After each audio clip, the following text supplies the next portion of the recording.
We say that who wants to go to the New Jerusalem? Kung maingon tadi nga, kinsa may gustong wadto sa bagong Jerusalem? Tanan isa na kamote. Oh, tanan siguro mo isa kay gusto gyud wadto sa bagong Jerusalem. But if I ask you, kinsay gusto mo to sa cross? Who will willing to go to the cross? Wag yun, isang kamote. Mawala, mandungo pa. Ako isa yung suluha pa ako isa. Ikaw lang ato. Diba? Mo di ba nga itong magkahintang? Kasi one time, Ron was telling us, Si Brother Ron, sulti na to.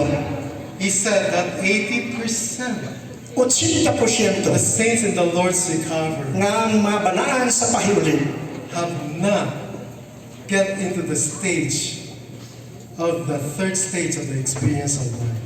daghan pa 80% sa mga balaan nga wala pa makaabot sa ikatulong hugna. So ay sinabi sa Why? Because we don't want to experience the cross. nga naman, di man taganahan mo sinati sa cross.